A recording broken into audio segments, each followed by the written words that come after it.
pagi, salam sehat dan salam SFD. Semangat fraternitas Dinda. Kembali lagi dengan saya Ibu F. Tarihoran dalam bidang studi Bahasa Indonesia. Anak-anak Ibu, pada pertemuan sebelumnya kita sudah membahas mengenai teks anekdot, mulai dari pengertian, tujuan, jenis, struktur, dan kebahasaan dari teks anekdot. Nah, pada pertemuan kali ini kita masih membahas mengenai teks anekdot, yaitu langkah-langkah menulis teks anekdot. Nah, untuk lebih memahami bagaimana cara menulis teks anekdot, silahkan kamu simak video pembelajaran berikut ini. Teks anekdot. Adapun tujuan pembelajaran kita yaitu siswa diharapkan mampu menulis teks anekdot sesuai dengan struktur dan kebahasaan dari teks anekdot secara energik dengan menemukan hal-hal yang baru. Di video kali ini kita masih membahas soal anekdot setelah sebelumnya kita sudah memahami pengertian teks anekdot, yaitu cerita singkat yang di dalamnya mengandung unsur humor atau lucu dan mempunyai maksud untuk melakukan kritikan berupa sindiran lucu. Kemudian tujuan dari teks anekdot ada 3. Yang pertama untuk menghibur, yang kedua menyampaikan pesan kritikan, 3 sarana menyampaikan pesan dengan lelucon.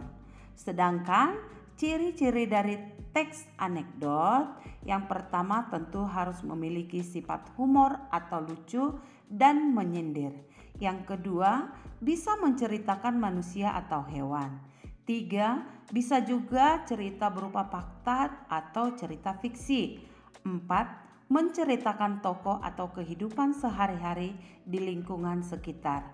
Yang kelima terdapat tujuan pesan berupa kritikan. Sedangkan jenis dari teks anekdot yang sudah kita pelajari sebelumnya ada 3, berbentuk artikel, cerpen, dan teks dialog. Sedangkan strukturnya itu terdiri dari 5 bagian yang diawali dengan abstrak, kemudian orientasi, krisis, reaksi, dan diakhiri dengan koda. Kaidah kebahasaan dari teks anekdot itu seperti yang sudah kita pelajari, itu ada menggunakan pertanyaan retorika atau kalimat pertanyaan yang tidak membutuhkan jawaban. Yang kedua, menggunakan kata kerja aksi. 3, disajikan dalam bahasa yang lucu. 4, berisi peristiwa-peristiwa yang membuat jengkel. 5, terdapat sindiran.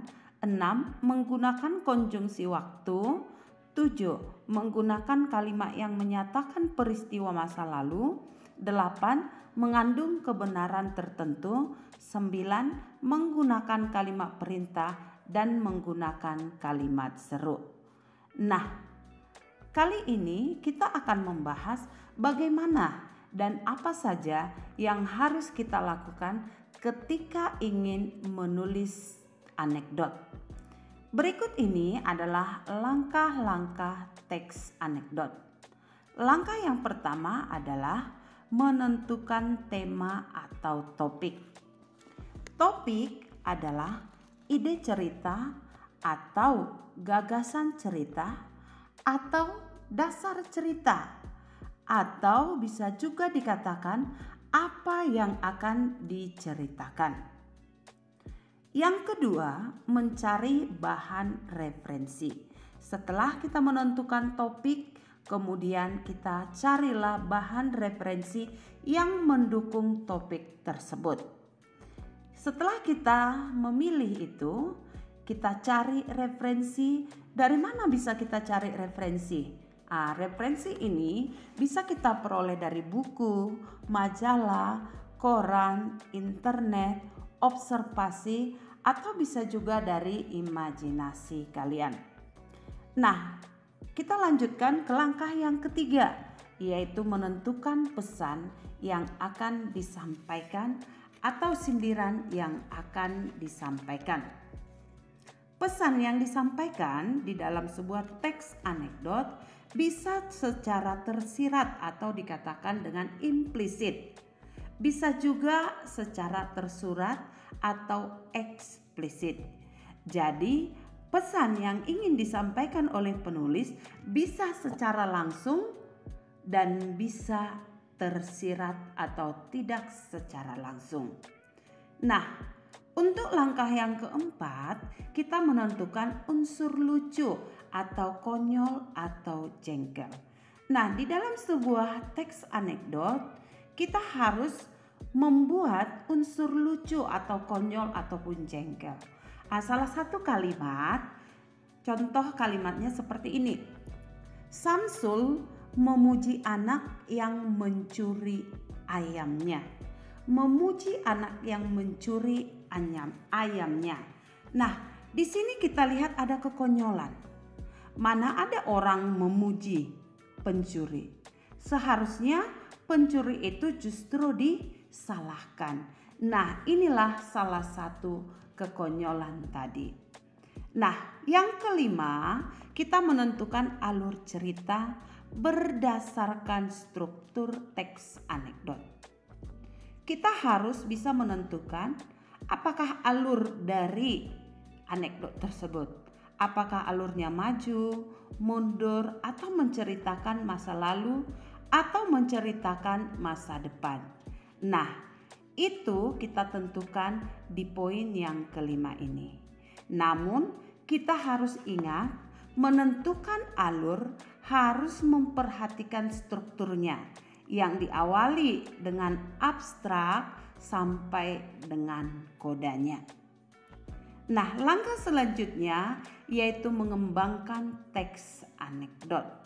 Yang tadi di poin yang kelima kita hanya membuat poin-poinnya saja ya. Tapi kalau pada nomor 6 tadi bagian yang ke-6 ini kita sudah mengembangkan poin-poin tadi yang sudah kita tentukan menjadi sebuah paragraf-paragrafnya.